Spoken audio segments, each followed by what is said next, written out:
All right, what's up, everybody? This is a first time I've done an executive mastermind on a weekend. It is Saturday, just after 2 o'clock Pacific, and I invited 3 people that I knew attended this event with me. I had meetings with all of them. I knew that these gentlemen were in a lot of sessions. They were taking a lot of notes, and I also know they love this event. I don't know. I'll find out how much. To me, the gathering put on by HousingWire might be my all-time favorite mortgage event. There was 700 mortgage and real estate executives. I'm not sure what the split was between the two. I'm going to be interviewing Clayton Collins, the founder of HousingWire, sometime the next week, no more than 2 weeks, and him and I are going to debrief on it. But it's a super important time in housing. The NAR settlement obviously is a big deal.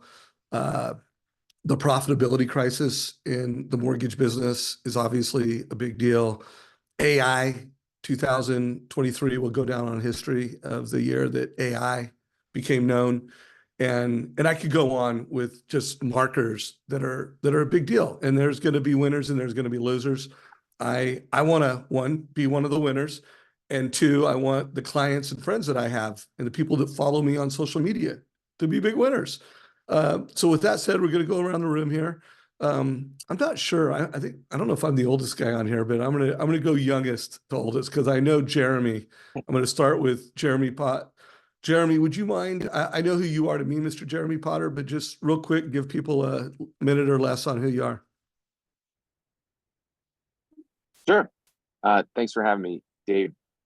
Jeremy Potter. So I'm currently an advisor and a consultant to companies across real estate, mortgage, and title, usually tech, startup, or high growth companies.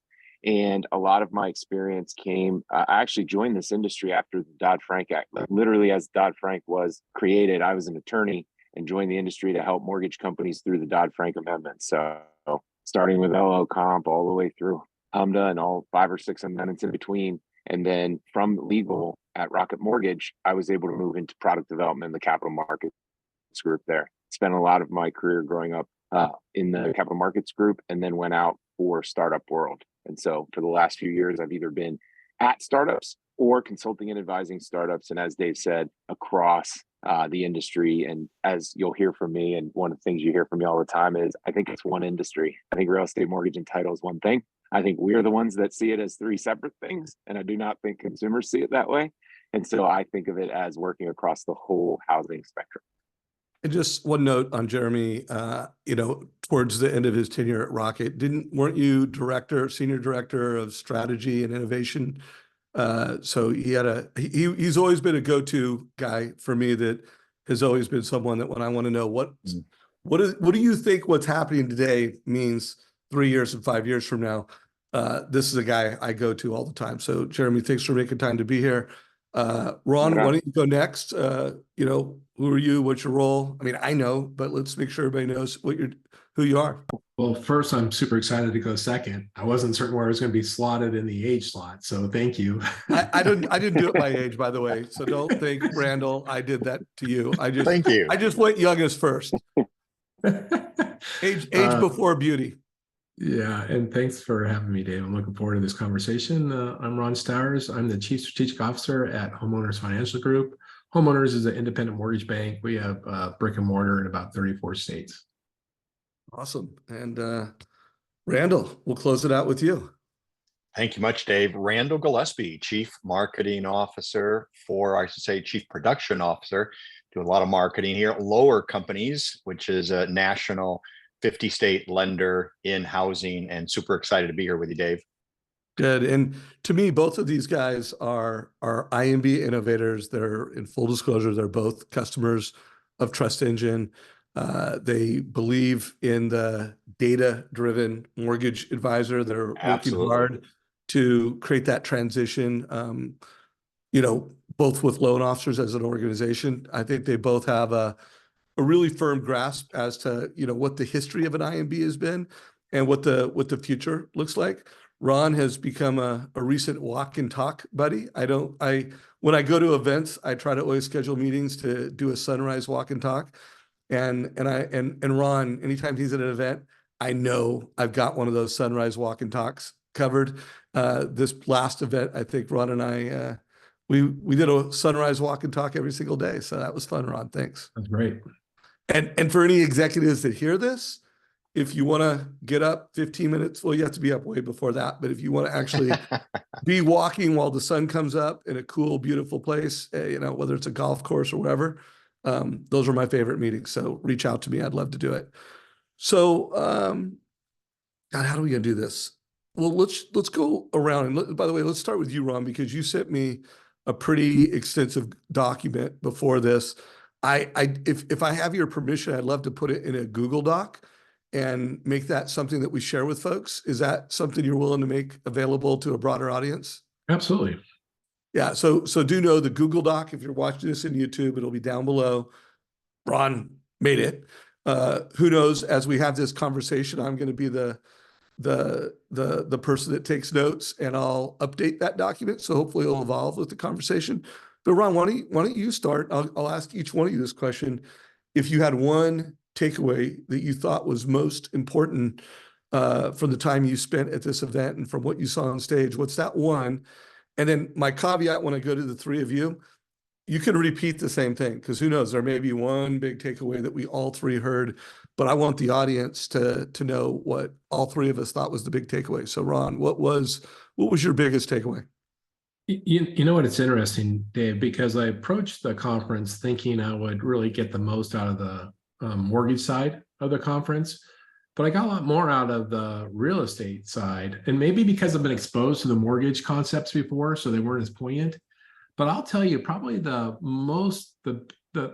topic with the most impact is how challenged real estate brokerages are to make money, to be profitable. It seems like real estate brokerages are struggling more than independent, mortgage banks to try to figure out. By the way, how is that possible? But didn't it feel that way to you? Like every presenter on real estate was, we got to solve the broker model. We have to figure out more revenue. We need to monetize and leverage vertical relationships and affinity relationships. It was all about trying to solve for the economic model or financial model for the brokerage, which I was very surprised and not expecting that. Okay. I like that. I actually had not the same takeaway, but some similarities in mind. Randell, you want to go next? Well, this is a tough question, Dave, the one, and yes, I know we'll explore more, but I think for myself, I always approach anything like this, like how do I help my customer? And so, yes, hearing what's going on the realtor side, especially around the lawsuits, the fact that there are so many differing opinions, the fact that they have to do much better education, they have to be much more transparent in talking about their value propositions. I think what I walked away with is, because I want to help our agents. I believe that they are providing an enormous value. And I think we all agree that there are some segments of the population of buyers that are going to be disadvantaged if the extreme of these lawsuits ends up coming into effect. But I walked away saying we have to provide agents with more voice and more resources and help them promote their benefits and what they do for the buyers. And I think that that will in turn then help all of us. Love that. You know who's next, Jeremy? Jeremy, did you freeze up on us? I guess I did, but I'm back now. So hopefully I don't bother you too much. So I think the biggest thing for me was a tension between people and technology. So there's all of this change management going on. And there's a lot of difficult decisions at the executive level, especially the CEO level, of where to put investment. And whether you're in real estate or technology, to the points that Ron and Randell were just making, where do you put it relative to cutting down cost, especially on the mortgage side and the manufacturing process, or opening up the funnel for net new leads? And both of those have implications to your team. Are you making your team work better, or are you bringing in new experiences for customers to come to you and therefore driving more business? And I think that tension and where to think about those investment dollars are really bothering CEOs right now because of how uncertain the landscape is. Yeah, no, that's a good one. So mine wasn't really even a close call. Like I went to the event believing that this was a tremendous leadership opportunity for the mortgage industry to help the real estate industry, but that got like 5 exclamation marks on the side of it, you know, between that one session. I can't remember the name of the realtor, and he mentioned commission. Ron, you texted me after that, and like literally the audience, like he said a number, and you know, like whole groups like, you can't say numbers. And so there's just a tremendous amount of leadership. You know, realtor.com was handing out a, you know, here's the hub, like a sheet, like here's the 111 things that buyer agents do. And it had 111 to-dos. It had about, I don't know, 7 or 8 chapters to the book. You know, chapter 1 was do your research. Chapter 2 was set your budget or something like that. Chapter 3 was start your search. And chapter 4 was arrange your financing. And I was just like, what? Like, how do you set your budget without, again, now, if you're a cash buyer, I think maybe there was some merit. First of all, you don't need to arrange financing if you're a cash buyer. So there's a different sheet for a cash buyer, but hey, Jeremy, do you know what percentage of consumers are buying homes and they're needing a mortgage to do that? It usually varies no matter what, right around the 28 to 30% number that are cash. And so it usually is about 70 to 75% financed. I'm giving That's a range right. on each end of plus or minus 3%. And so my hunch is that we're actually going to see that stay pretty consistent, if not cash increase just a bit, as there's fewer and fewer opportunities. There is still a bias towards financed offers, unfortunately. We can talk about why that shouldn't be the case, but there is. And so, yeah, I think it's going to stay about 30% this year. Good. Well, I'll talk more around, you know, some of the reasons and some of the things that were said on stage, some of the things that were said while masterminding with other leaders and executives off stage that really emphasized what I said. So now I'm going to go around and just kind of do the same order. And Ron, since you sent such a, you know, long document of takeaways, I want to make sure that each of you guys get to, like, if there's one thing on your takeaways that you want to make sure we talk about, you know, we're going to go for about another 40-ish, you know, minutes. We don't have a hard stop, but like, what's something that you think, you know, let's just say first topic for the 3 of us to dogpile on. What's that first topic? And then Randell, I'll come to you, and then Jeremy, I'll close out with you. So be thinking about that. What you got, Ron? I think it was really exciting hearing how both lenders and real estate agents and brokers are going to deploy AI, you know, and how they're already deploying it already. And what was really exciting is, you know, they did it in ways that I can't even imagine, whether it was, you know, Rocket, who uses AI to listen to sales conversations to understand how to best serve the consumer, you know, and the example that Ron said is, look, we listen, and if the consumer leaves a tidbit, we're going to build that into that consumer's journey and use the example of somebody that works a graveyard shift that the loan officer might not understand what that means, but AI will listen, and then they will customize that journey to somebody who is working a graveyard shift. And all these ways that AI was going to impact us, whether it was compliance or sales training or, you know, call center technology, or it was lifetime. A lot of people spoke to using AI for lifetime customer management. They were all really, really exciting. Yeah, love that. You guys want to add on to that and kind of dogpile on that topic? You know, what were your thoughts if on I that? can say something to that, you know, obviously we're all talking about how to use the AI for eliminating some of the cost structures, staffing to answer questions. But I gotta admit, and I know it's improving on the AI side, but I abhor companies that are just using technology. You can tell when you're texting them, and you can tell when it's just robotic and they're not getting to your answer. And so I guess 2 things. Number one, I'm hopeful that the technology continues to improve in that area. On the same time, I am hopeful that we as lenders preserve the communication with our customers more outside of technology and handle it more on a one-on-one basis to eliminate some of the confusion. Otherwise, we just drive people crazy, confuse them, and they get more bitter and frustrated at our at our lack of service to them. So I think a good illustration, Dave, when we were out there, did anybody ride in the Waymo cars, the self-driving cars?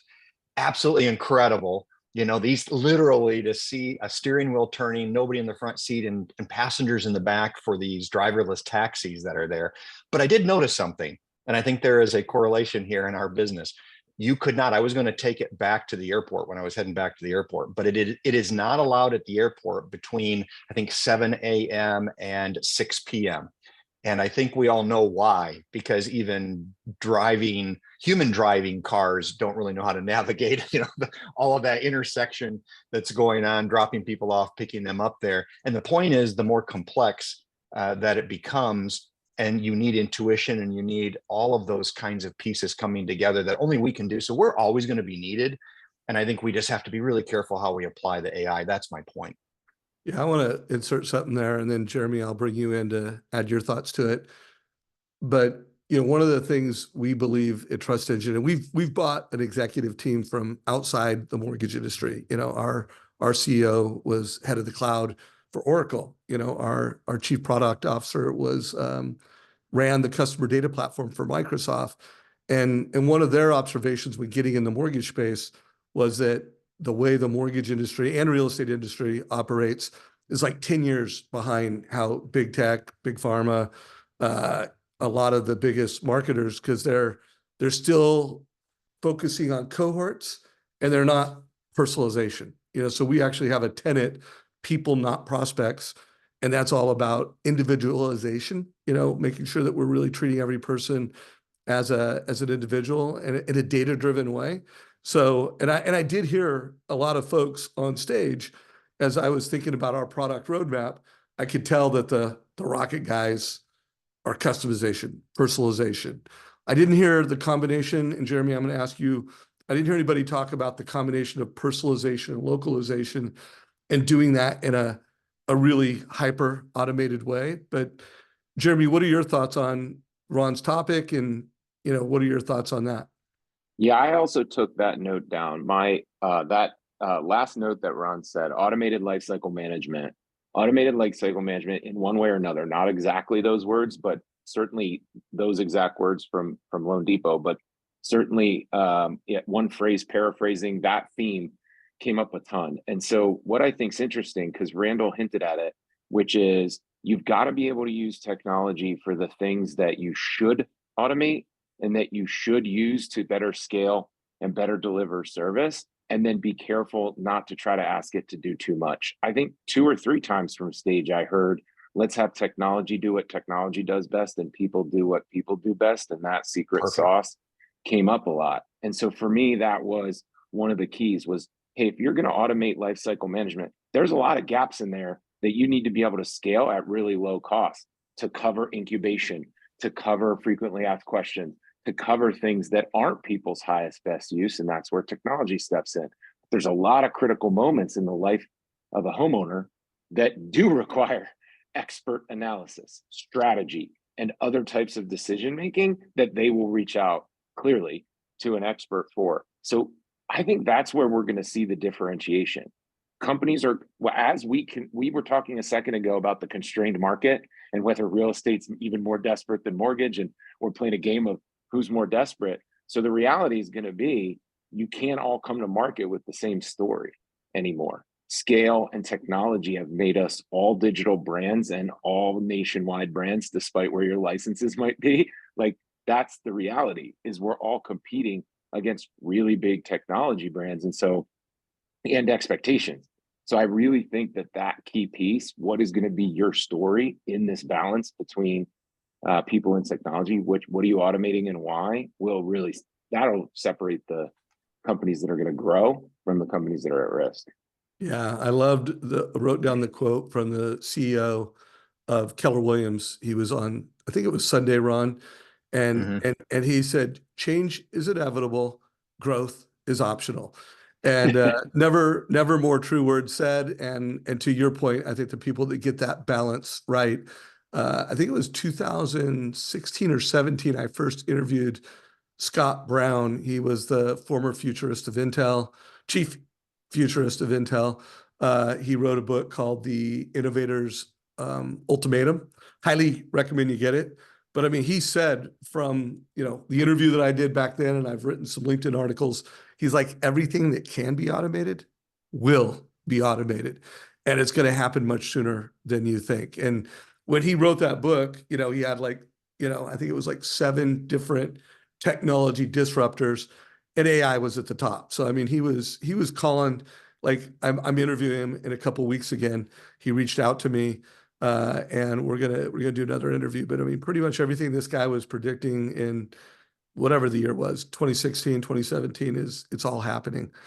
So Ron, before we move on to the next gentleman here, anything else you want now after hearing everybody hit your topic? Is there anything you want to say, anything you want to ask before we go to Randell to throw out a topic? No, but well, yes, I guess, Randall, I completely agree with you. Nothing is more offensive than when I'm talking to a machine. But then again, I'm also for empowering people to do what's most important, like Jeremy said. And so, technology needs to take care of what technology, and I'm excited about the scale that we'll get from that. By the way, Dave, the thing I text you too is I love that concept of predictive service, right? That Rocket wants to use AI to predict how to give to direct the salesperson on how to give the best service to the consumer, which I really like that. I do like that. Like is not a word, I don't know if it works, but like, I love that. And oh, look at that. Do you guys see that work? But I wrote down in, predictive advice. And, I truly believe one of our other tech posts at Trust Engine is speed to need. And we think speed to need preempts speed to lead. And so just getting there first is not enough going forward. We think you need to predict the need of the consumer. And then you need to be able to, in an automated way, help augment a loan officer so that they can be at the right place, not be at the right place at the right time, predictively, like bring consumer, like a savings, like you could be saving money. You could be achieving financial freedom faster, and it needs to be advice. And so, I was all over that.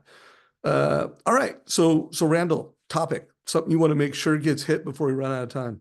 Can I make one more comment about the technology side? And that is, Great. I think we should all agree that technology can certainly help do certain functions better, but I am yet to be a believer that it is lowering costs. I mean, you go all the way back to auto industry and they bring robots in and everyone was sure that this is not going to lower the cost of automobiles. I am sure everyone's seeing the same thing I am, that the cost of automobiles have not gone down. The cost of manufacturing in our business is not going down. So we're replacing costs that can make it more convenient and efficient and productive, fantastic. But I don't think anyone has yet to be able to demonstrate true cost savings. So that's one comment that I'll just throw out there. Well, and I got to lay something over that because there was I can't remember what chapter it was in the newest autobiography of Elon Musk, but he tells the story of when he, first created the Tesla factory, and it was all robots.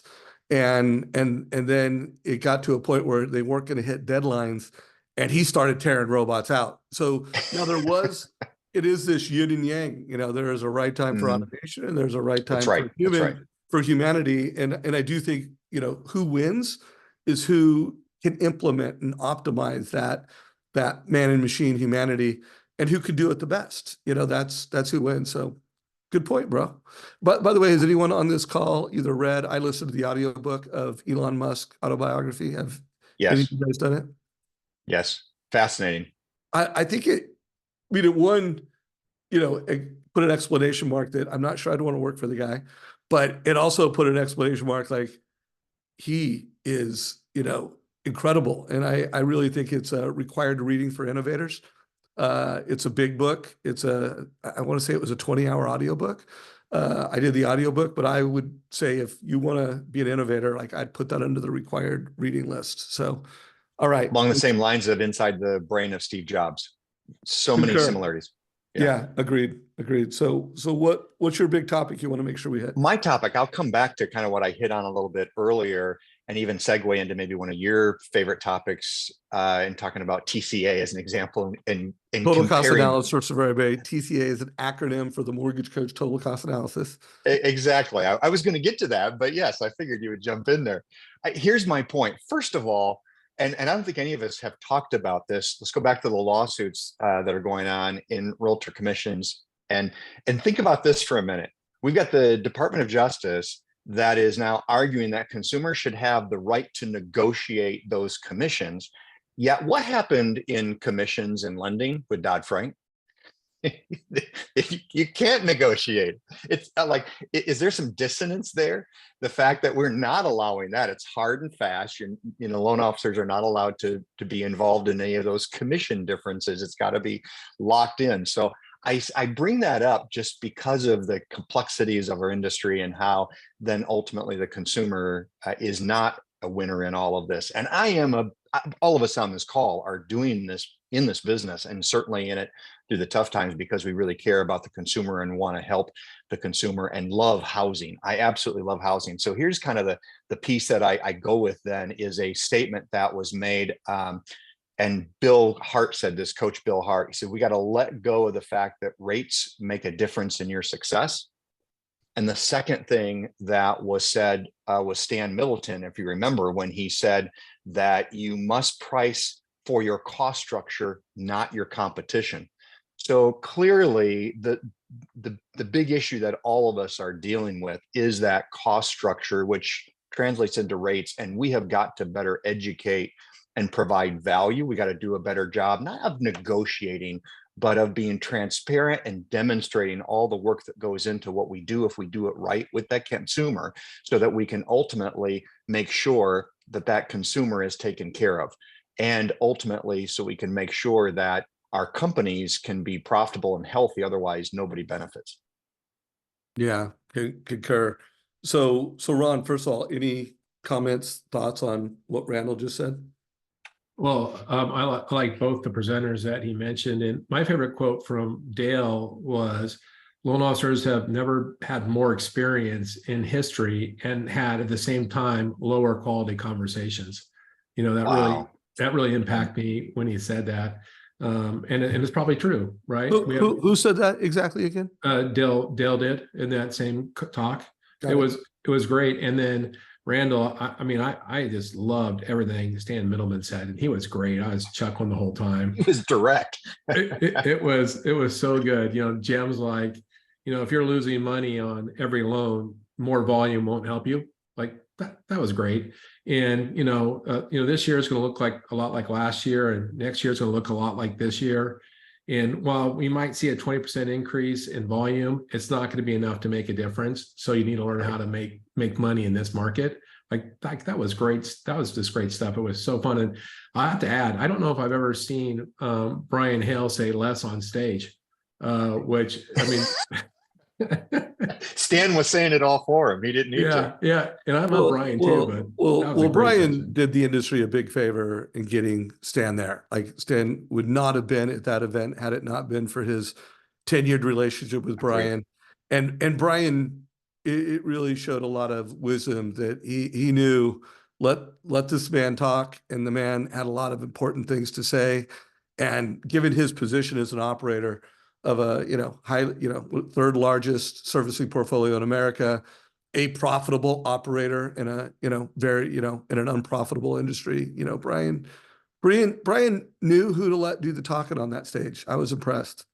It was great. It was a little scary when Stan said, and I'm sure he's speaking from a servicing perspective, it costs us about 30 basis points to originate and fulfill a loan.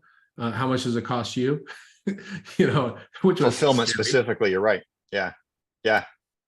Manufacturing costs. He threw that number out, and clearly most lenders are not going to be anywhere near that based on what he was explaining. Again, a very different business model, but I did think it was a great challenge to the IMB space, to depositories, to like, what can we do to get that cost down? And he covered it all. I know Clayton and HousingWire is going to be releasing either highlights from that. Anyone listening to this, if you're not following HousingWire right now, they always do a great job. It's always, my favorite publication in housing. And the event, as I already said, I think it might have been my all-time favorite mortgage and real estate event, because we were all there together. And HousingWire just does a great job. But I would pay especially a close attention to HousingWire's newsfeed right now as they unpack this event. And if you're not subscribed and paid for the membership, it's worth every dime. Make sure that you are leaning in and supporting HousingWire and their events. Jeremy, anything you want to add to that? Any color you want to put around it? Well, yeah, I think Randall's point was a really great one around you talk to title and they say, how come we're being singled out? You talk to real estate and they say, how come we're being singled out? You talk to mortgage CEOs and they're saying, how come things are so hard for us? We're being singled out. And the reality is that that scrutiny, whether that is scrutiny from a regulator, from an authority figure, or from the consumer, that scrutiny is coming across the board. Appraisers have been having it for the last few years as well. Right. And so that's going to really challenge these fundamental questions like the ones that Randall posed. What's going to happen to value and compensation for all of these licensed experts in the transaction? When you start stacking up, we got a seller's agent, we got a buyer's agent, we got a mortgage loan officer, we have the title agent, we have an appraiser, we have an inspector. I can go on, especially in attorney states. You start stacking up all those licensed experts, all rushing to add value in all different ways. That is a recipe for some chaos when you have regulatory overlays and legal overlays coming into play. So I would say, I thought that that note is a really strong one to start thinking about for anybody who's trying to strategize now going forward. Well, I'm going to ask the group a question I've asked at a lot of events I've been to, because I believe that as technologies like Trust Engine and other great technologies, we are going to take cost, and we are taking cost out. When the technology is used, by the way, everyone listen to this, one of the biggest challenges lenders have is that they pay millions for technology that drives retention and conversion and sales effectiveness that loan officers don't use. And Ron, you've done studies on this. I don't know how much you have, Randall, but we've had clients that, just MortgageCoach, you called out the total cost analysis. If loan officers run a credit report and they give a MortgageCoach total cost analysis, it's 10 basis points or more profitable from a concession standpoint, and it's 10 to 20% higher conversion. So and by the way, that's just one touch point in the sales marketing process where there's clearly a leading piece of technology that's doing it. So I think lenders are just sitting on a gold mine of opportunity, and it comes down to leadership, leading their salespeople to do best practices. But Jeremy, before I have a few more things to say on that, but anything you want to add to what Randall said or ask him questions about it? No, I think that You covered is it. the right. You covered it. I think that's the right framework. Thanks, Dave. Yep. Okay, Randall, after everyone has gone around on this, anything else you want to call out on this topic before we go to Jeremy? Americans are not used to negotiating. We're not in a negotiating culture. Steve Murray made that comment in that VIP breakfast, and he talked about the friction that's going to be created based on some of these massive changes in housing. So I guess I just say that we all need to be great at what we do. We need to be sincere at what we do, but we absolutely have to better demonstrate our value, or we're all going to be taking our companies down to where they can't make money, because we have to show why we are worth what we are getting paid, no matter whether you're a vendor, whether you are a realtor, whether you are a lender.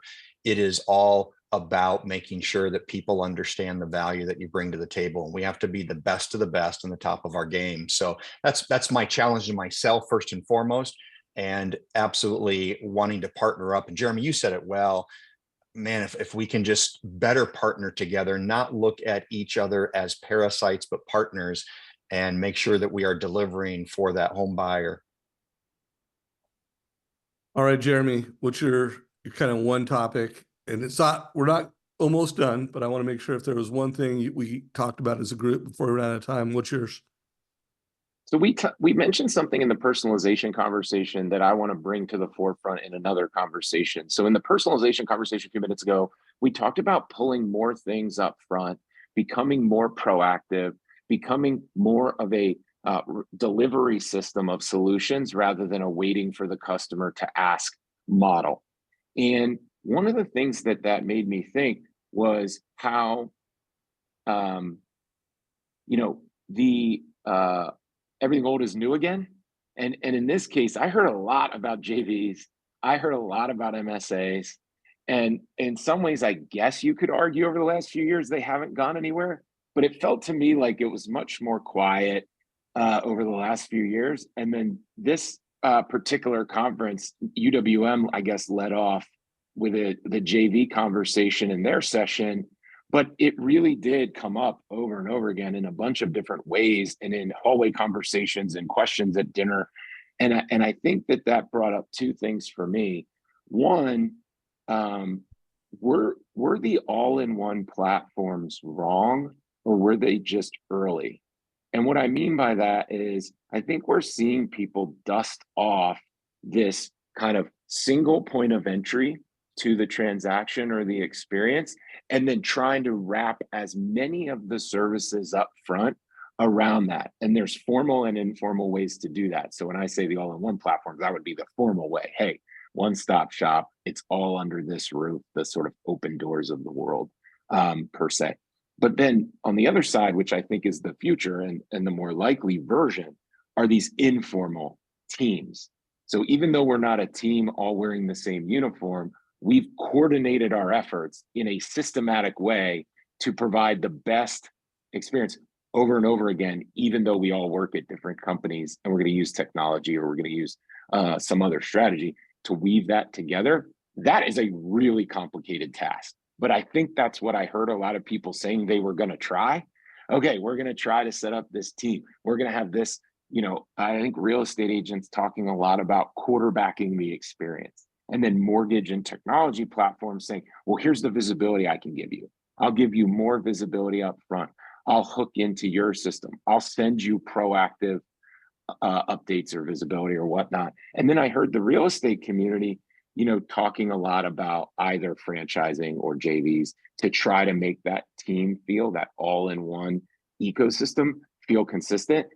And I'll be honest, it was something I wanted to bring up here because of how often I heard it, but I didn't hear clear confidence from the folks saying this is what is going to win. And so, Dave, one of the things you and I talked about a couple months ago was there's going to be a lot of attempts.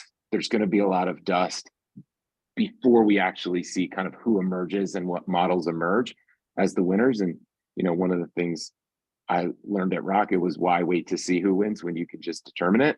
But the point is how we determine it here, this group and our organizations. And to your point, Dave, how we make our the companies we all work with more successful. I think determining a strategy to both speak to that competitive threat, as well as talk to your business partners about your position on it, whatever it is, whatever you're able to do, whatever you're able to offer, because it seems like we're going to hear a lot about it over the next few months. Well, I got some things to say about what you just said, but I'm going to let the group go first. Ron, any comments, thoughts, or questions for Jeremy? Yeah, Jeremy, you bring up a really good point, because definitely one of the large undertone or topic of this conference, to me, it was how do real estate agents or how do real estate companies leverage verticals? And you heard it all the time. But I didn't get it other than when Chris Sears spoke about it, when he spoke about the ecosystem that you referenced. It seemed like the other participants mentioned it only from a revenue standpoint.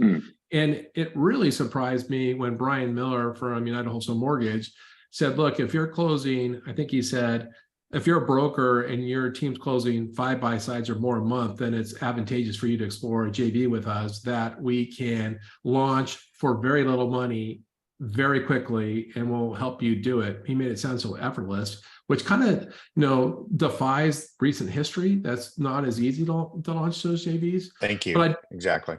But I did like when Chris Pierce says, hey, look, let's create an ecosystem so we all can best serve the customer. And that's the only person I really heard refer to that, partnership in that way.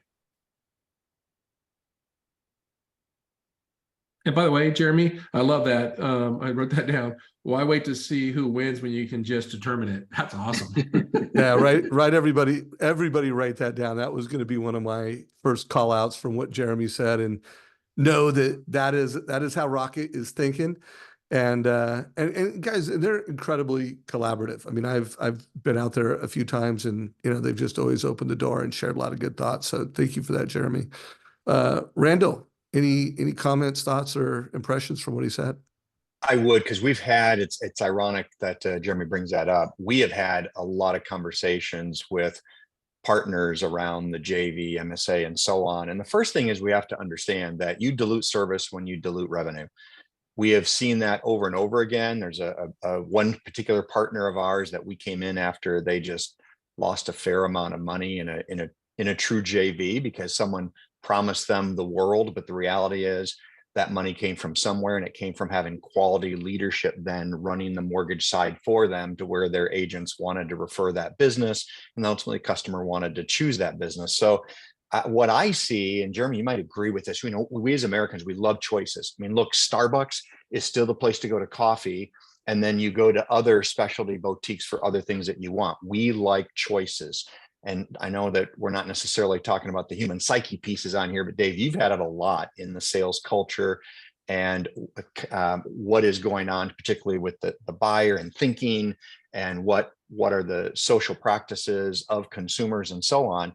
So what I believe absolutely is what these partnerships are better for is helping illuminate and build confidence of that consumer about who they're using. And what I mean by that is, we all know that social acceptance is critical. There was some stats that Mo Ismail shared in marketing that I thought was really cool, that employee brands are 10 times stronger than company brands. So when the employees specifically are all selling their brand, there's more credibility to that. And then he had another statistic that there's a 7 times greater conversion rate when it's with an employee confirming versus the company itself. So now you've got more of a personalization to it. And I think that's relevant as we talk about these partnerships, joint ventures, and so on, because of that, because now what we need to be doing is helping complement each other, not trying to take some of their revenue. Now, there can be some revenue sharing, but let's face it, in a market where if a real estate office is losing money and a lender is losing money, putting those together doesn't necessarily bring the scale, because we've got other challenges and expenses in there. But what you can do is come together, complement each other. And although I don't believe that consumers are looking for a one-stop shop, they are looking for convenience. And they want to know that it was their choice, not something that was mandated upon them. So it's going to continue to evolve. It'll be interesting how this happens. And what I do believe is coming out of this is everyone appreciating each other's specialty, and how we have to make sure that we're working together and ultimately helping that end run, and that is the consumer. That's a great call out, Randall. I love that, because that brings up something that I've been thinking a lot about, which is, the strongest brands, and you mentioned as an employee brand, so we'll, using that as the example, the strongest employee brands have true confidence in their services and in their value, and technology does not threaten them. You don't see that right. person asking like, are they going to take my job? Is this and that going to take my job? That is not the the evidence of a strong brand. And so I think we're starting to lean into, and a lot of the comments, Randall, you've made have made me think that we're starting an era of transparency around what I'm doing, where I'm at, what the costs are, what the value is. And I'm not going to hide anything from you. Here it is. It's in your dashboard. It's in your email. It's in your account. Go check it out. Anything you need is at your fingertips, because I have nothing to hide. My value as an expert, my value as your advisor, your counselor, your coach, your expert. I think that is exactly where we're headed. I think that's a great call out, that this is the era of, we're going to use technology to show you everything I'm doing, why our strategy is working, where we are in our strategy, and how we're going to get it across the finish line for you.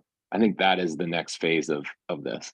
Well, the only counter I have to what you just said, Jeremy, is I think we have been in an era of transparency since the iPhone was launched. I mean, that was the beginning of an era of setting the consumer expectation, transparency. And, because that is when the consumer, prior to that, you want to go see a home, you got to call a realtor. They had access to it.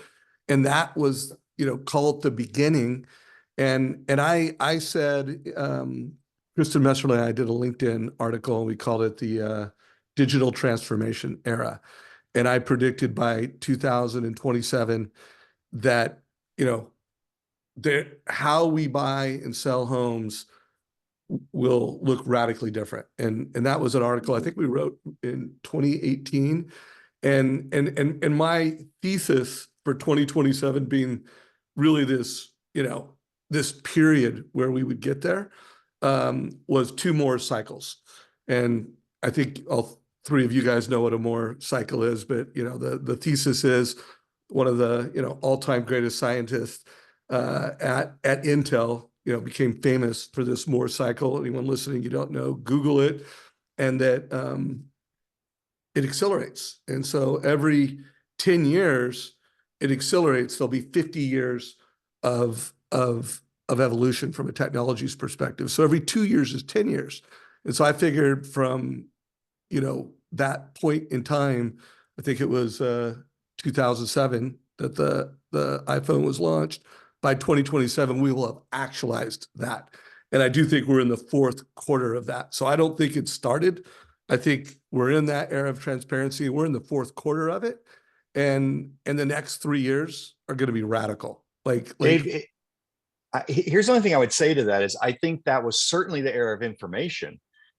I would disagree that it's transparency. I think we're now, and maybe Jeremy, I'd love to have your support on this, but are we now in the era of explanation? Because just because people have the information, they don't know what to do with it. They don't know what it means. But we absolutely blossomed with people now thinking that they became a car expert, thinking they became a lending expert, thinking they became an investing expert. And yet look at even on the investment side, whether it's cryptocurrency or others, where people have lost their shirts by thinking they knew more than what they did. So we went from information. Now, hopefully people are understanding that information doesn't mean explanation. Now we've got to do a better job of explaining, and I see that as transparency. Real quick before you go on this, Jeremy, and by the way, this is great. And can we go an extra 15 minutes? Can we go 15 minutes after the hour, guys? Okay, so you answered that like a mortgage insider. I'm saying it like, think about Uber. That like think of the amount of transformation that took place by Uber. It used to be like, you just trusted some guy to take you where he took you. You didn't know where you were going. You don't know if he took the right way. You don't know what he's going to charge you for. So when you think of all the innovations in other industries that have, think of Airbnb, and, all the different ways outside of the mortgage industry that, and when you look at all these innovations, there's a new level of transparency. There's a new level of convenience. There's a new level of efficiency and effectiveness of the transactional experience. And so when I said what I said, I do think it's getting to mortgage and real estate now. But by the way, the total cost analysis, it's built on an uncommon level of transparency. Most loan officers, here's your rate, here's your payment, here's your cash to close. We're showing options, cost over time, 5 years. So all I'm saying is this transparency game's been going, and it's just now hitting compensation, and it's just now optimizing mortgage and housing. But let's keep the debate going. Jeremy, your thoughts on that? Yeah, I think the comment you just made, Dave, about it rolling through the different areas of the process is key, because I do think you were mentioning the founders, the executives at your company, coming to this industry from tech and going, wow, you guys are behind. What you just described is that timeline that Randall's talking about. Like it started in tech and it's rolling into real estate and mortgage, and took about 10 years, apparently. Like that makes a lot of sense to me. The one thing that I keep coming back to is I love this mental imagery, this picture of an F1 pit crew. So the reason I love it is because they took the driver of the asset and they gave them more real-time access to leadership, more real-time access to data and analysis, and they actually added people to the mix and got faster. There were fewer people on the pit crew when it was a 13-second pit and a 10-second pit and a 5-second. They're down to 1.73, I think is the world record pit stop in that sport. And so they've added people and they got faster. And I think one of the things I'm hearing in this conversation is there is no automatic solution here for how this thing gets to be the best it can be from a mortgage production, if we're just going to talk about the mortgage piece, or the overall home buying experience from a consumer perspective. You can add people and get faster in highly competitive, highly lucrative industries. And I think what we're going to see here is exactly that. We're going to see new ways to adopt dashboarding technology, insights, and tools that, whether or not you add or reduce people, you're going to get a lot faster. You're going to cut costs. And if you don't, you're going to be left behind. And so I think that's kind of my way of imagining how I would do it if I could redo it from the beginning. Man, this is such an awesome hour, guys. I am loving this conversation. Here's a question, just real quick, pop quiz, you guys. I've asked a lot of executives this, but given what you just said, Jeremy, one loan officer is going to be able to do more loans in the future. And we all know the pressure that's put on compensation. Flash forward to 2007, and let's just make that a milestone year. We're in 2024 right now. How many more loans? Will it be 2x, 3x? Will it be a 20% increase? And how much less will they get paid per loan? If you had to take a guess, and then guys, I'm coming to you. I know you're both at IMB, so try not to be politically correct here. You have a lot of loan officers. Jeremy, I think, can just, answer that question. And by the way, I've asked this question of some of the top CTOs of 3 of the top 10 lenders in the country. I've asked the CTO this question.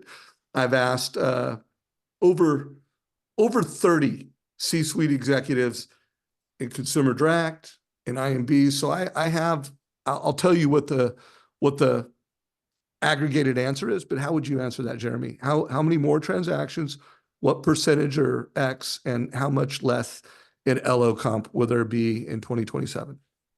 So 3 years from now, I think that top performing loan officer teams or loan officers can probably do twice as many loans as they do today with the right technology. I think so 100% more efficient if they had access to the loans to do. I think that from a compensation perspective, what we'll probably end up seeing is that the loan officer is going to have to participate in that improvement. And what I mean by participate in improvement, I talk to companies at HousingWire that still have 6 CRMs, that still have 7 CRMs, that still support multiple systems. And I was surprised by that. That caught me off guard a bit.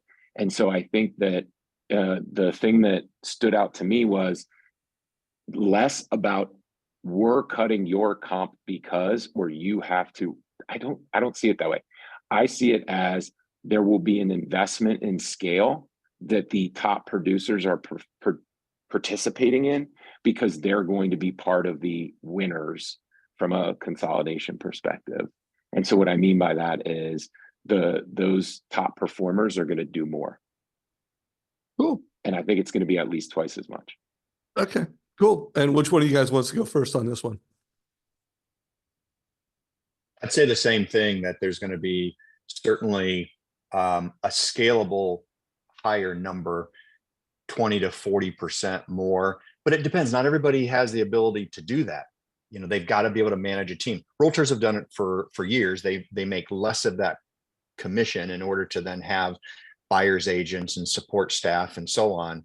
So I would say 2 things. Absolutely, they're gonna have to do more in order to support their cost structure, but I don't see the cost structure going down. I would say commissions and cost to acquire, those numbers are going to stay the same. You see direct to consumer melding in with that traditional retail. We're both using technologies, funnels.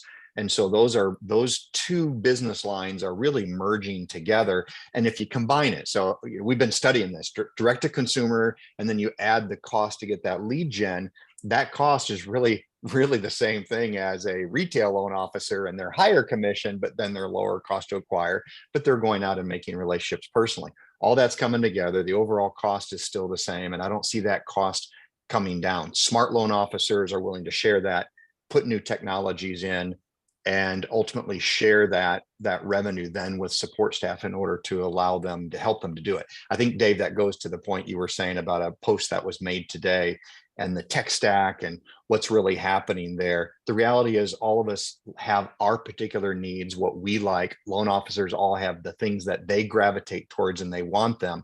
What you're going to see lenders doing is less of making those corporate accounts and more of just simply, if you want to have that, we'll allow you to have it, but we're going to pay it to you in commissions, and you pay it then if that's one of the resources you particularly need. So there's not as many corporate accounts, so to speak, as we used to, because otherwise it's just exploding in the technology. But yes, loan officers, top producers would be able to do even more at 20 to 40% more, but I don't see the cost going down. Okay, that's a pretty big difference. Jeremy predicted 100% increase in productivity. I'll tell you what the aggregate is in a minute, but Ron, how do you want to answer that question? Yeah, I might have a slightly different opinion, but it's a really complicated question, Dave, because first, Yes. we're at historic lows of productivity. I think it was reported that the average loan officer is doing 1.48 loans per month, where historically that number is 3. I think, we will get back to the historic number of 3, and I think there's opportunity to go 2x on top of that. And one of the reasons why I think that is what this market is doing is it's forcing out the low producers or the less talented people, and it's leaving the better hunters in the business. And those are the people that can scale and leverage to be able to do more business. And so I would expect that we get back to that 3.0 and then we exceed it. And it may be in 3 or 4 years that the average loan officer, it's not going to, it's very hard to move that number. I mean, that's a long-term number. Maybe the average goes up to 4. I definitely agree with Jeremy and with Randall that the top loan officers, they're going to get more leverage. So maybe the top loan officers, they go more than 33% gain. It's maybe a 70% gain.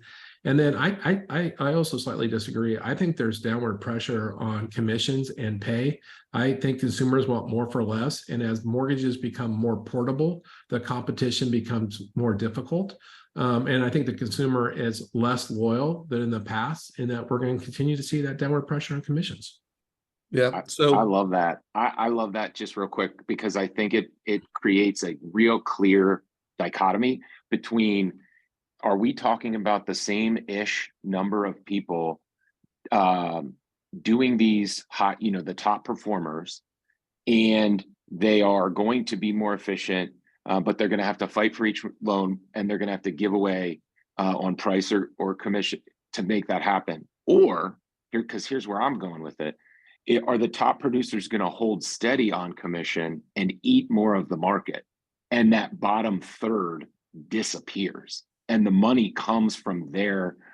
The money comes from that either cost or carry into making the fewer teams way bigger. Yeah, no, that's definitely a possibility that I wouldn't bet against that idea. So the aggregate, because I've asked this question so many times, and usually people will are we talking California or are we talking the Midwest? And I'm like, Oh yeah. So first of all, I'm going to answer this in a way where it's a nationwide answer. And let's assume that loan officers on average are doing 3 loans per month per loan officer, which obviously is not the case in this market. And I've asked probably one of the most accomplished CTOs in the mortgage industry, who has been the CTO of 2 of the top 5 lenders in the country. And he believes it could be as much as 10x the amount of productivity. Remember, guys, how Moore's Law works. So if Moore's Law is right, and I personally think Moore's Law is old school, I think technology is accelerating even faster than what Moore's Law was. That 2 years is 10 years worth of innovation. So think about how much technology is innovated over the past 2 years. And if Moore's Law is right, 2 years from now, we'll have 10 years of innovation from a technology perspective. So, I mean, this is just how it works. Now, how much of that will be absorbed by housing, because it is so local, there's so much compliance. I mean, there are a lot of things that aren't letting innovation innovate in housing. But with that said, the average was 2 to 5x. There was only a few people that pushed 10x in productivity enhancement. My bet is 2x. Like I definitely think by 2007, I'm saying it right here, that there will still be the bottom, there'll be a bottom, but the average will be 7+ loans per MLOS, and they will use technology, and they will be great leaders. They'll have teams, 7 or more. And then when it came to comp, no one went under 50%.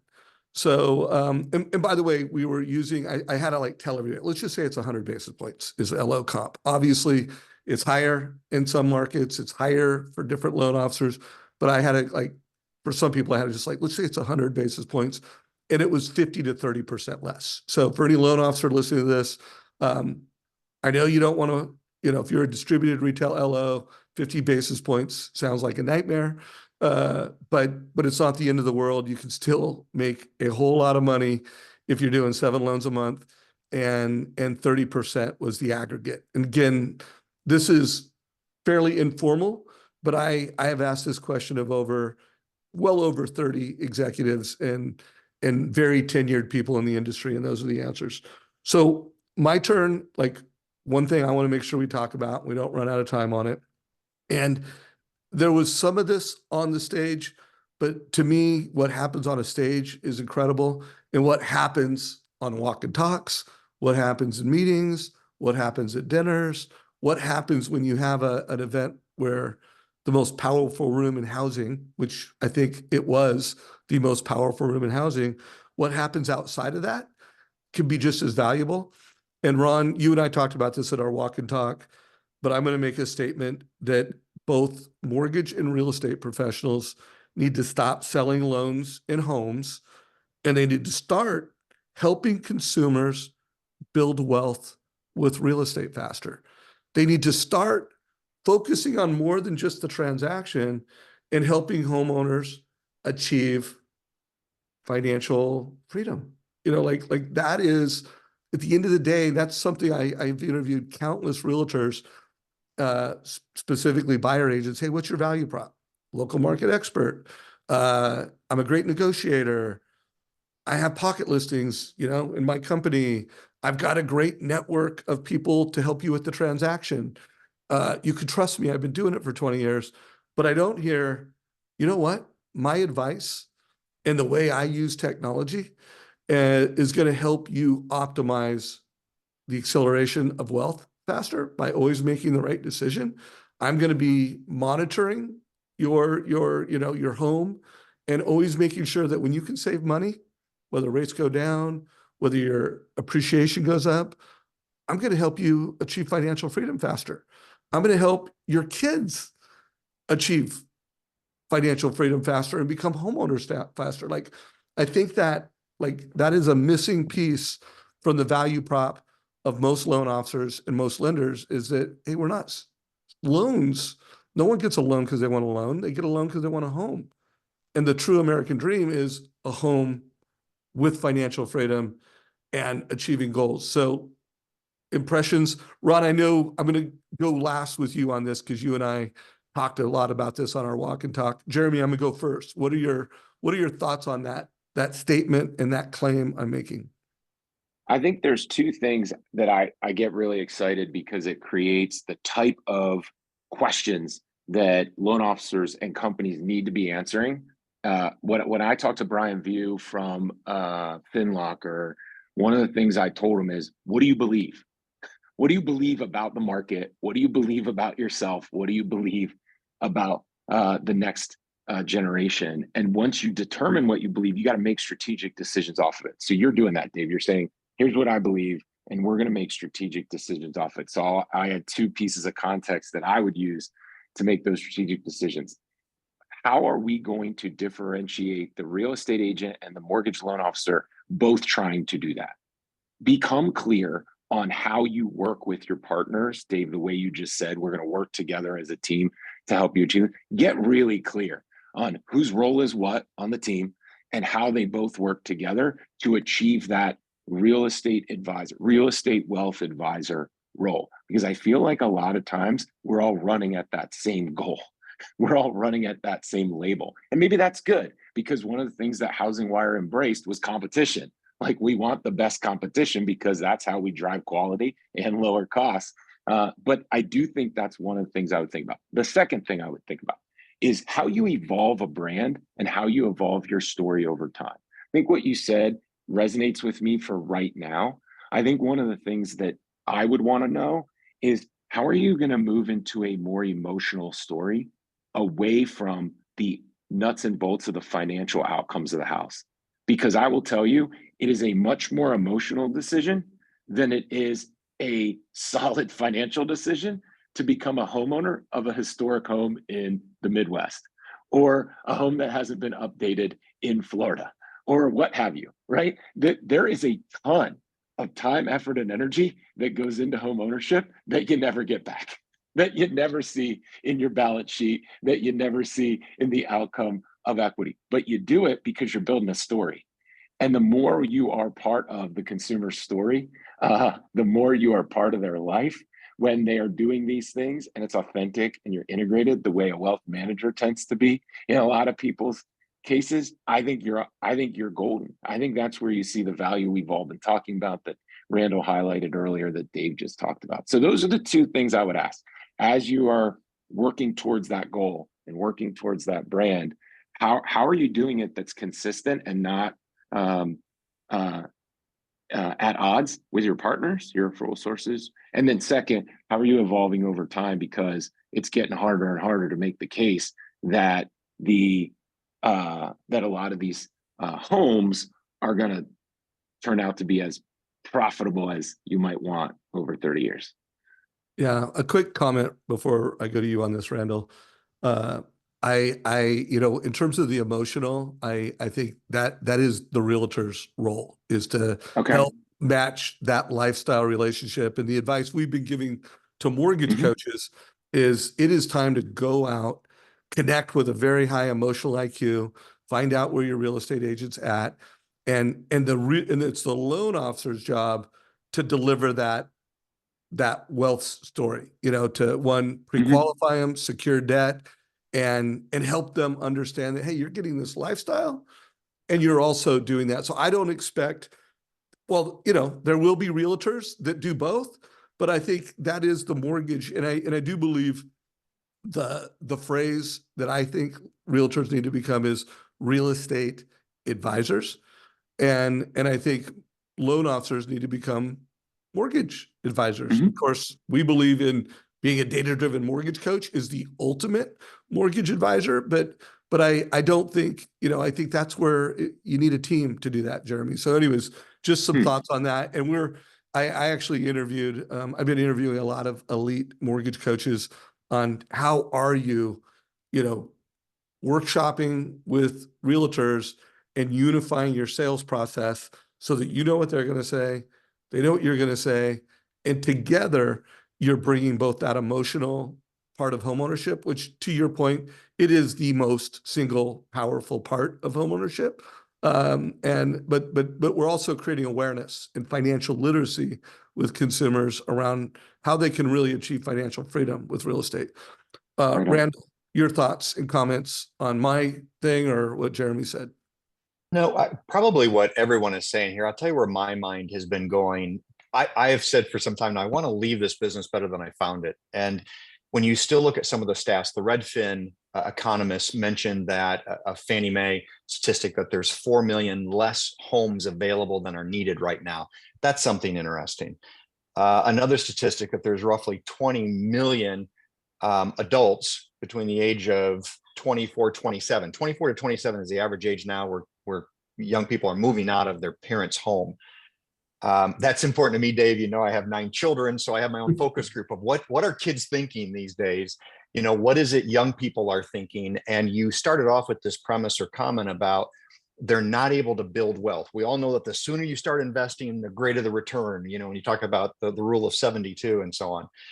And then another statistic, so let me keep going on a couple of these. 38% is the homeownership rate for those under 35. That's something that we got to think about. overall homeownership is at 66%. And we know when it reached a max, then we also had the meltdown. And so maybe there's things to just be cautious about in overall trying to drive the overall homeownership rate up. But what I would say is, I don't think it's, yes, affordability is important. Fintech, let me throw out one other interesting piece. Dave, you and I were at a conference last year where the new fintech head of FHFA, they hired a fintech executive for the first time. And he stood on stage at TMC and talked about how his job was to help lenders get their costs of manufacturing down and also get their speed of manufacturing and closing to improve. And we're all kind of laughing, saying, well, you're working for the very entities that are causing those issues.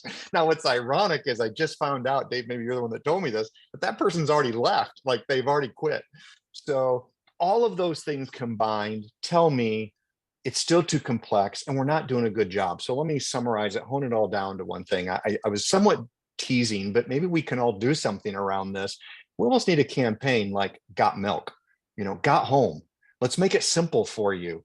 I was saying this because of another, comment you made on the real estate side, and folks were saying that NAR needs to do a better job of not highlighting the realtors, not highlighting the experts, but highlighting the consumer, showing more success stories, showing how homeownership is attainable. I just presented to several hundred college students at a university on this topic specifically.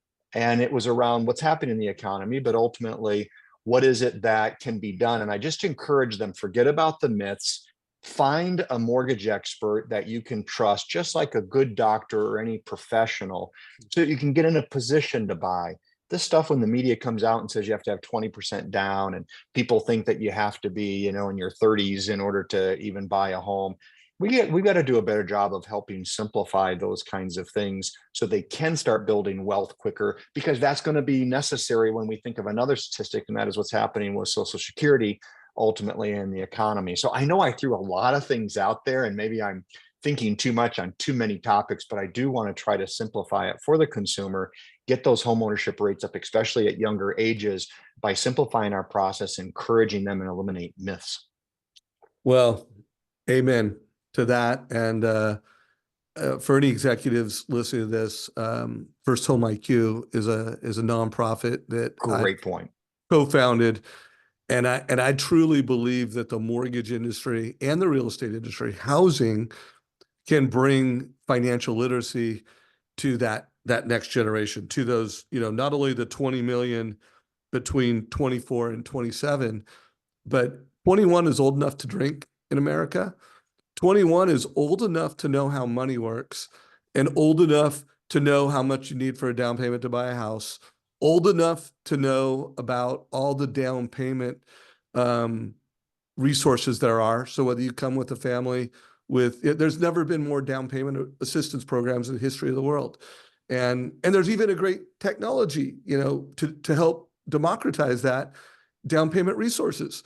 And there's never been more equity in America than there is today. So the generation that has equity can help their kids.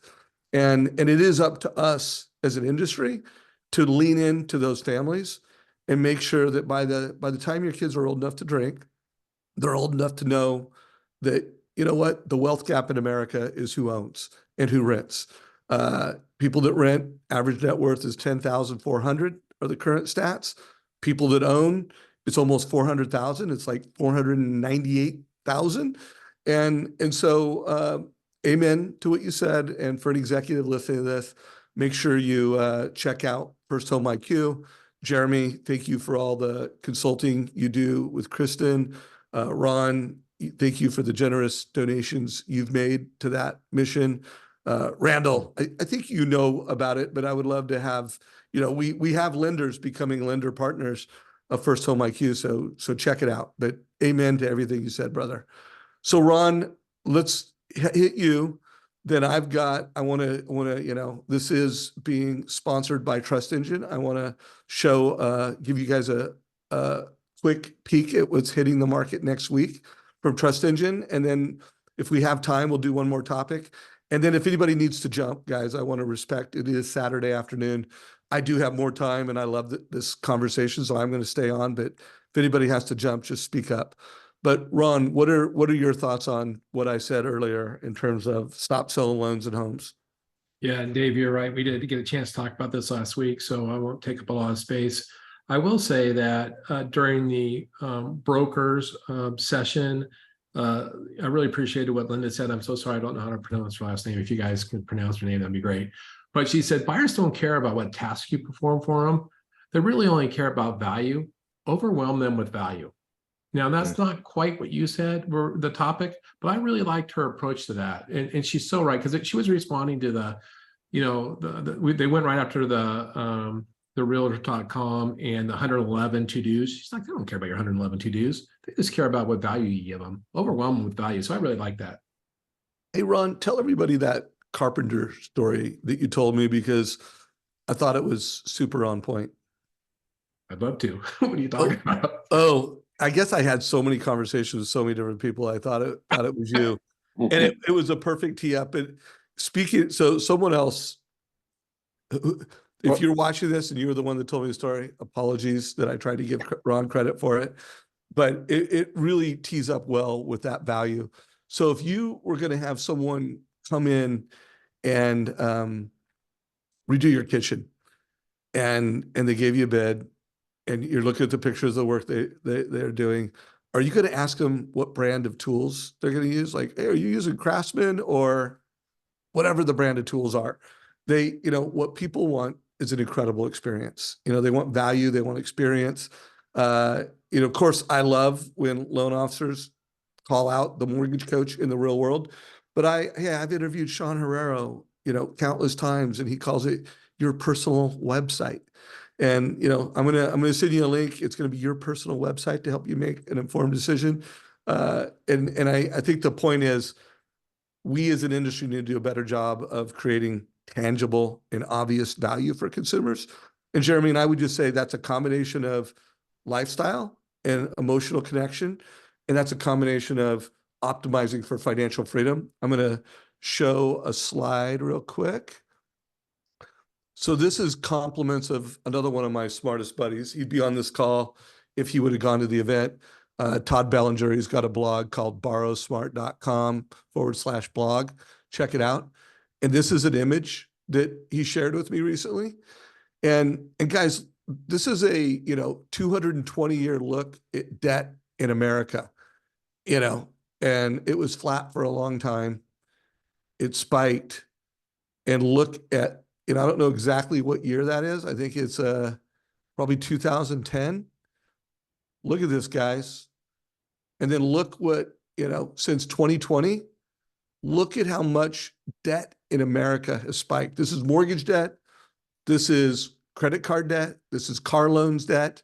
I have a little narrative over here where we've never in the history of America seen more loans against 401ks. And guys, this is the business we're in. If you're watching this, and even if you're a real estate agent, you may think, oh, I sell homes. Well, if 70% of the homes are financed with debt, you're playing the biggest game in history. It's called debt. And how we as an industry help consumers manage debt, optimize debt. Like, this is the biggest game in America. And again, it plays right into what I've been doing with MortgageCoach for a long time, turning loan officers into mortgage advisors, and it plays right into what we're doing at Trust Engine. But I would just push every executive. I wasn't in the Rocket presentation, but I heard that I don't know when he said it, we're not in the mortgage business, we're in the consumer finance business. And I would just push us one step further. We need to be in the consumer finance optimization business. And if we can do that at scale, like if you as a lender, you're listening to this, like if you can turn your loan officers into advisors, if you can get your loan officers to use the technology that optimizes debts for consumers, you'll have less concessions, you'll have better conversion, you'll have clients for life, you will kill it. And it really comes down to the lender that can implement the technology, get adoption of the technology, and you'll win.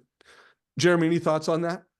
Yeah, it brings me back to that imagery we used earlier, the F1 driver and trust engine being the car, right? Lenders have to decide, where are they putting their experts? Where are they putting their professionals, and what are they putting around them? And so you're bringing that back to the forefront here and saying, look, this is the game we're playing. It's highly competitive and everything is at stake for our customers. This is their lives. This is the game that we're playing, is how they're going to manage this. This is assets turned into equity for them and their families, the way you described. So to me, what the imagery that comes up for me is, you want to give your F1 driver the absolute best car and the best tools and the best data, and you want to let them go drive and do what they do best. And so for me, that requires tools and technology to do that. So if you're listening, that's the way to build the brand. And training and leadership to get your loan officers to play this game. You're playing the biggest game in America. We're going to give you the best tools in America, and you're going to use them. So speaking of that, guys, I don't think I had a chance to show this to you, Jeremy, but I did have a chance to show this to the gentleman above. You know, this, if you're watching this right now, if you're watching it live on Facebook, you know, this is Saturday, April 27th. It'll probably get pushed live into YouTube, you know, 1st of May, maybe the last day of April. But we're launching what we think is the biggest innovation in the mortgage industry. Trust Engine is building the mortgage industry's first performance marketing platform. I have yet to ask a mortgage executive. Well, no, I have one. There was one mortgage executive. I'm not going to tell you the brand, but I asked him, do you know what a performance marketing platform is? And he said, yes. If you ask someone in big tech, if you ask the biggest marketers outside the mortgage industry, it's $1 billion business, the performance marketing platform. And so we're building the industry's first performance marketing platform. And we're predicting not just refis, but hey, this consumer looks like they're going to move up. This consumer thinks they're going to move down. And then because loan officers aren't logging into the CRM, we're saying, hey, let's put this data in the CRM, but let's also give them an app. So the loan officer logs into the app, and now every time a new opportunity comes up, a reason to call the consumer, it shows up here.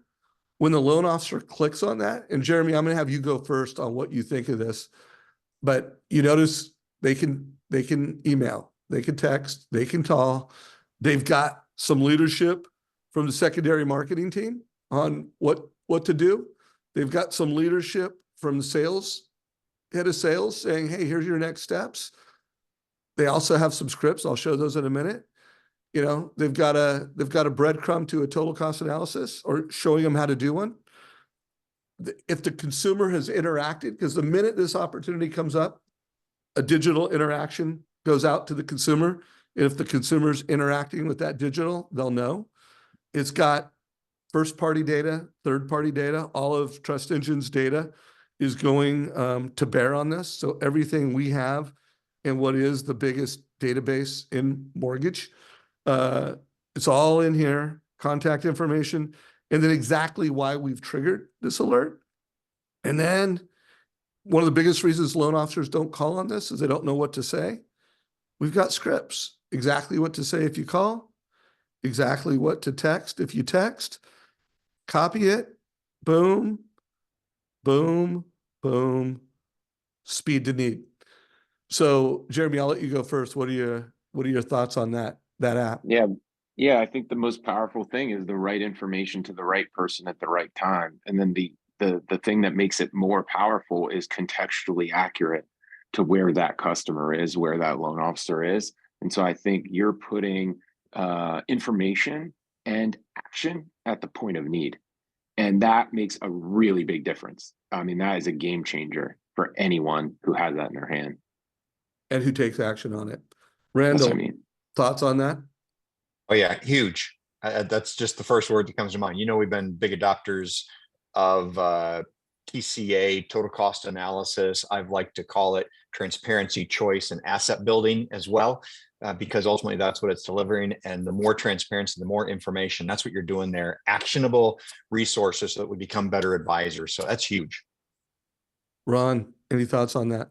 Yeah, I'm a big fan of the BIP platform, and I am a huge soldier in the speed to need. And the newest, mobile device app helps loan officers understand need. It removes obstacles, so allows them to act, and it, creates a focus for them to do the most important things first. It's just fantastic.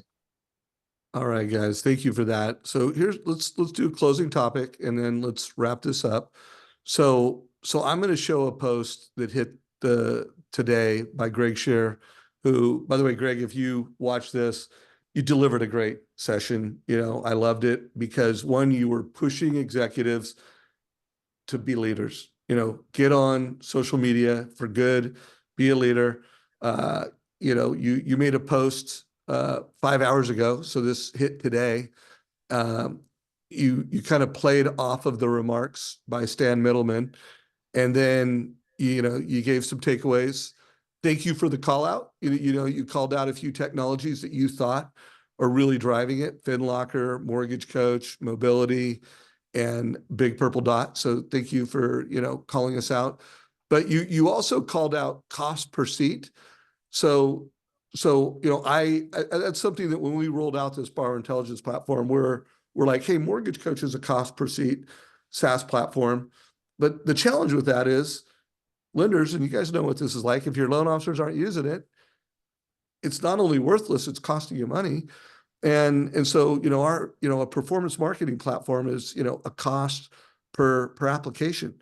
It's a cost for performance. And I really think that's an important distinction, that lenders need to reduce fixed cost and they need to get as many cost variable as possible so that we know we have better times ahead, but we also know that on the other side of those better times ahead, we're going to have tough times ahead. Like if you've been in the mortgage business for more than a decade, you know that it goes up, it goes down, it gets easy, it gets hard.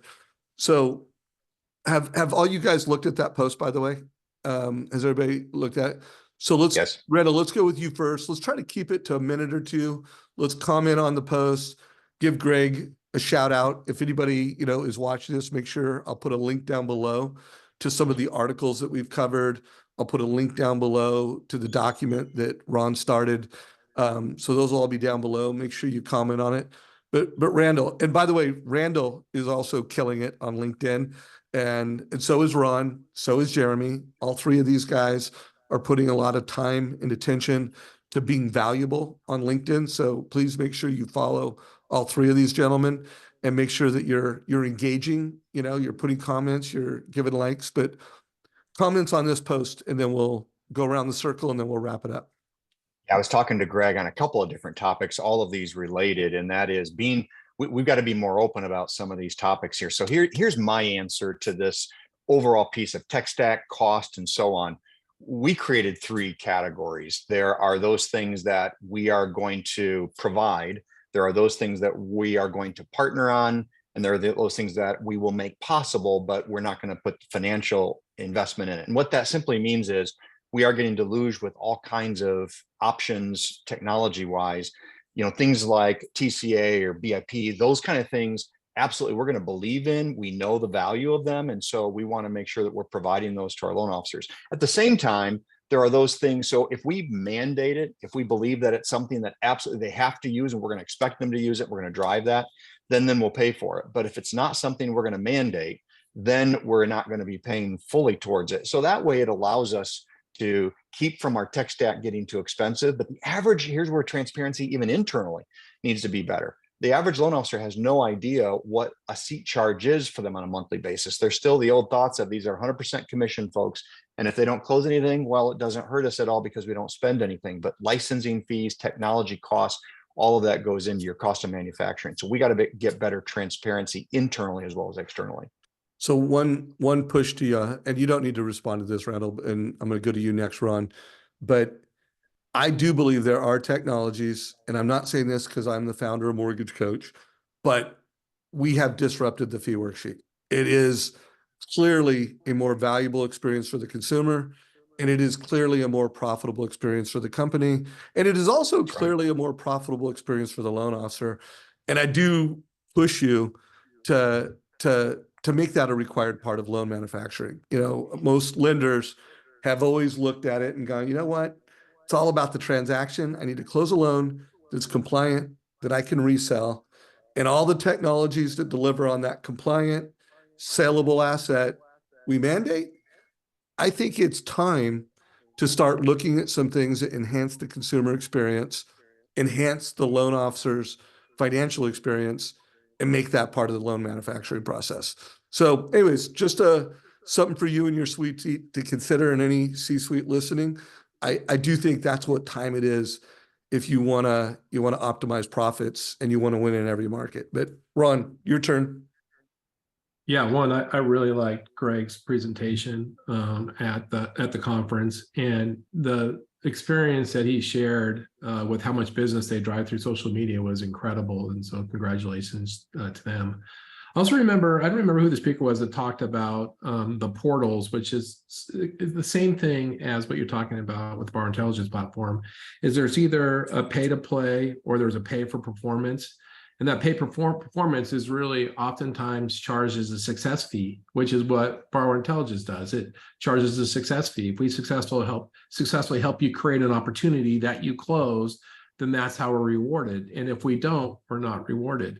Now, as you go to Greg's post today, the most expensive part of technology is lack of adoption. That's the number one cost, and possibly the misuse of that technology is the second largest cost. And Dave, as you know, I'm just a huge advocate of, just absolutely religiously tracking what's your return on investment on any one technology. And we've done that with our trust engine and MortgageCoach. We know what our statistics are, how much better pricing our loan officers get when they use a TCA, what's our conversion rate, how people that use our tools like MortgageCoach are more likely to stay with us, or retention is much higher. And you just need with expenses the way they are, you need to put everything underneath the microscope and see if you're getting the rate of return that you should expect. And I know we get a great one with MortgageCoach, Dave. Thank you for that. And Jeremy, closing thoughts on that, and then we'll do a 1-minute round of lightning round closing thoughts, and we'll wrap up this incredible weekend mastermind. Jeremy. Yeah, thanks. I think Greg, really one of the themes that came through for me was alignment. Are you aligned in what you think you're doing and what you're actually doing with your technology and your people? I can't put it any better than Ron just put it, which is the most expensive thing is lack of adoption. And I think the root cause of lack of adoption is misalignment on why you made the choice and how you put a holistic context. That means people, culture, and technology around it to ensure that you don't have that problem, because that's going to be my takeaway for me and my clients this week is, there's nothing more costly than lack of adoption. And I think it comes from that misalignment. Thank you, guys. So let's wrap it up. Less than a minute. Randell, lightning round, closing thoughts. Closing thoughts, just what I do love about the environment we are in right now, although it's been painful for a lot of folks, for consumers, for realtors, for lenders, the fact is it's bringing us all together. It's creating a greater partnership, a greater collaboration, and absolutely it's convicting a lot of people about, are they in this for the right reason? And I do love that. And I think that'll in the end be great for our business. Ron. One thing I want to go back and comment on one of the things, Randell, you said, because it was absolutely brilliant. And I love the way you think. But when you're talking about how the DOJ now is saying that consumers should negotiate with real estate agents on their commission on every deal, yet the government refuses to allow loan officers to do the same thing, is such a brilliant insight. So I love that. Thank you. No, the housing conference was great. It might be a room full of the most powerful people addressing issues in real estate and mortgage. And I will tell you, it's almost every session I got a little nugget out of, and even in unexpected places, I was so appreciative of what I got. And there was epiphanies everywhere, even like Moisey Gatlin, when she said, you have to be really careful what you say, because words matter. And she went on, like, words like financial literacy and borrower education can be deemed as condescending, so think about what you're saying. Now, she says it also in the context of how to, best serve some underserved sectors of our society. But it just reminded me that we all have to constantly work on our craft and get better and pay attention. And I loved it. It was a really thought-provoking conference day. Thank you. Closing thoughts, Jeremy? Yeah, I'll pick up on the thread that you mentioned of Moore's Law, which is it's not always the biggest animal or the strongest animal that survives. It tends to be that the most adaptive, right? That ability to adapt to change, that change cycle, both within your own brand and your own business and within your organization really do matter. And that is going to be what we're talking about between today and 2027. So I think for me, hearing how much chaos the real estate community kind of brought to bear, how much of an opportunity that is for everyone that Randell and Ron just mentioned, and then your comments about Moore's Law, I would say, be adaptive, be thoughtful about the tools and how you use them and your brand, and that's going to be the ticket over this next few months and years. So my closing thought is, while technology has changed the world, and it is, the biggest valuations in the world are technology companies. There's a few exceptions to that, but it has truly transformed our industry. It's going to accelerate the transformation of our industry. But the most powerful force of humanity is leadership. So this is a time to be a great leader. This is a time to show up wherever it matters. I do think it's a great time, like Greg is doing, show up in LinkedIn, but show up with your teams. Make bold decisions, bring bold leadership. I love how you closed on adaptability. Loan officers must become mortgage advisors and go beyond the transaction with the advice that they're delivering. Real estate agents need to be more than realtors and put the customer first. Like, we all need to put the customer first, innovate for the customer, and bring leadership to the industry. So gentlemen, this has been we planned on doing this for an hour. It's an hour and 45 minutes. I can't thank you enough for joining us. For anyone watching this, first of all, if you watch the whole thing, you're a mortgage nerd like us. So, give yourself a pat on the back. Please make sure that you connect with these guys on LinkedIn. Make sure that you like what they put out there when you like it. If you don't like it, don't like it. If you love it, well, I guess you can't love things on you can on LinkedIn. Comment. I'm going to post sometime between today and tomorrow on Greg's post. But the people that are showing great leadership in our industry, like, guys, we need to lean into each other when we're at events. Let's do walk and talks. Remember, you got to get up before sunrise if you want to do a walk and talk with me. Hopefully, if you want to meet me at an event, let me know. And if you want to learn more about Trust Engine, go to trustengine.com, upper right-hand corner. We would love to show you our Trust Engine app and show you how we're helping your loan officers. Like, you're spending millions on technology that they're not using.